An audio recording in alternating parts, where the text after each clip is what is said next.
a sequel. By Alistair Hain. How the Grinch Lost Christmas.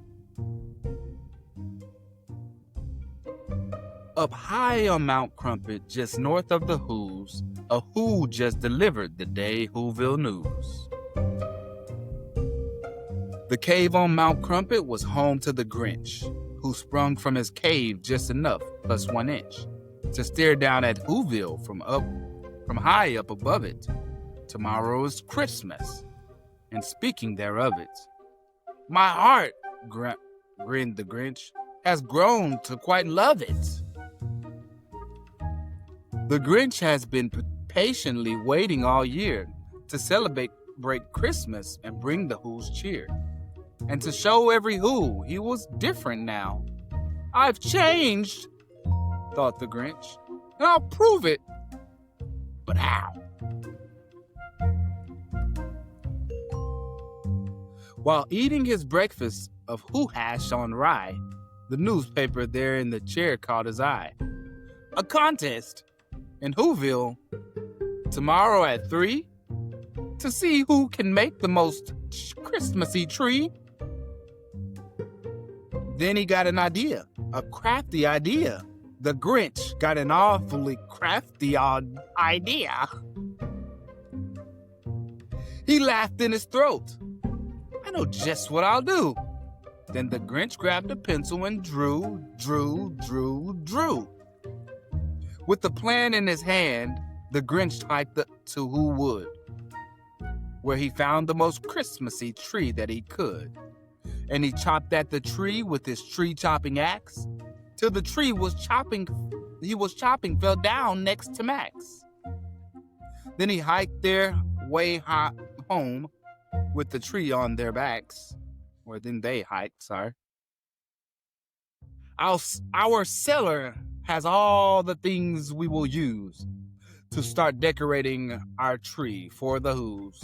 Grab ribbons, he shouted. Grab bunches of bows. Grab plenty of these and a big pile of those. Bring every reddish and every greenish and every last colorful thing in betweenish.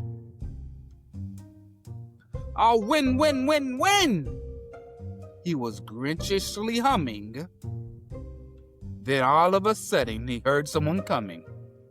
Now who could that be? The Grinch said with a sneer. He turned around fast. Then who should appear? Right there in the hallway stood Cindy Lou Who, the sweetest of all the Who's that he knew. Hello, she exclaimed. I have something to ask. I do hope it isn't a bothersome task. I've come to ask a small favor you see? And if you have time and could make one for me. The Grinch interrupted with her tiny request. My dear, he replied, it would really be best to ask me tomorrow, on Christmas, you see. Right now, I must finish my prize-winning tree. Perhaps I can help you, sweet Cindy Lou Who said. But the Grinch simply patted the Who on her head. Then he shooed her outside and replied, don't be silly. Do run along home now, before it gets chilly. Throughout the whole day and late into the night, he worked on that tree, till that tree was just right. I've done it, he shouted. It's perfectly grand. I hope that it shows every Who in the land what wonderful Christmassy spirit I found. I know in my heart that I'm sure to be crowned. At a quarter Lord, I had a hash brown stuck in my throat. At a 1:15 dawn, with the sun rising fast, the Who's were awake. It was Christmas at last. The bells around Who-ville were ringing and dinging. The Who's down in Who-ville were merrily singing. The Grinch ran outside and cried, Christmas is here! At the sound of that ringing and sing-along cheer. And when the time came for the Grinch to depart, he loaded the sleigh and took off like a dart. sledding down to Who-ville Square. "Contestants," the Grinch heard the mayor declare, "it's time for the judges to judge all your trees. The rest of you Who's, have a seat, if you please." Then the trees were lined up from the tallest to smallest. The Grinch's tall tree was the tallest of allest. And down at the end to the far right was Cindy Lou Who's, with its much smaller height. When the mayor announced who had taken third place, the Grinch felt his Christmas-filled heart start to race. "And now," the mayor said, "without further ado, the lucky contestant who placed number 2 lives high on Mount Crumpet. We're thrilled that he's here. The Grinch wins the second place trophy this year." The Grinch felt a shock as his heart turned cold as ice. He felt it start shrinking. It was told that there in the square, all the Who's who were near it are certain they saw it and sure they could hear it.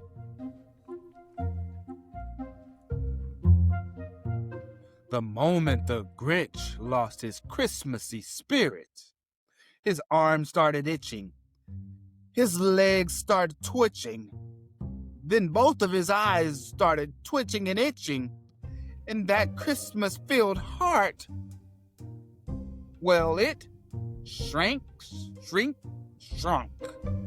down.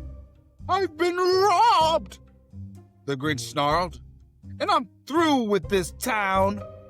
The Grinch stuffed his tree in his ramshackle sleigh. Then he lugged it and tugged it and hauled it away. As Max tried his hardest to get him to stay, the Who's were all speechless, unsure what to say.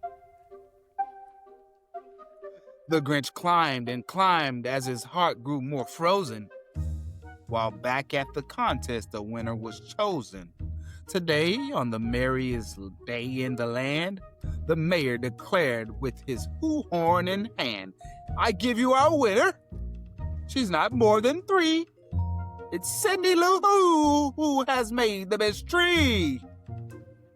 The Who girl had asked every Who there that day to make her an ornament she could display to celebrate Who-ville and everyone in it. She'd entered the contest not thinking she'd win it. The Grinch heard the mayor from high on the peak. Then Cindy Lou Who grabbed the Who horn to speak. "I wanted to make all of Who-ville a tree, with ornaments each of you Who's made for me. But there is one ornament missing, you see. The whole town of Who-ville was there on each limb, except for the Grinch. So she called out to him, 'Now please, Mr. Grinch, I saved your spots. You're someone who we Who's like awfully a lot. This tree is for Who-ville. You're part of it too. I hope you can hear me,' said Cindy Lou Who." Cindy Lou Who's voice stopped the Grinch in his tracks. He looked down at Who-ville, then looked down at Max. "I thought," the Grinch puzzled, "a prize-winning tree would prove to the Who's what today means to me, and show them for certain I truly belong, but perhaps I was wrong and belonged all along, and maybe, just maybe, we all win instead by being together at Christmas," he said.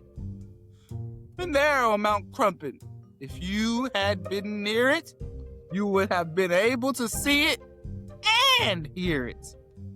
The moment his heart grew a few sizes more, to more than his heart had ever grown before.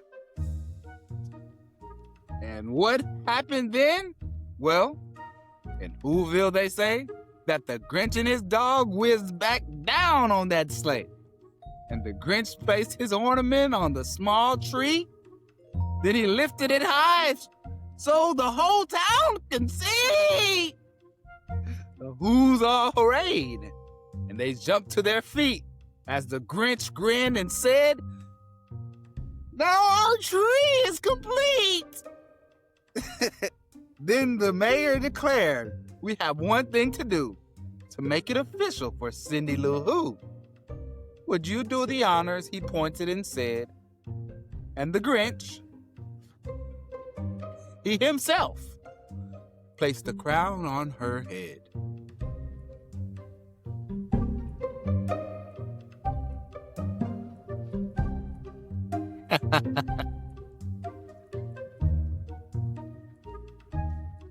So did he really lose Christmas?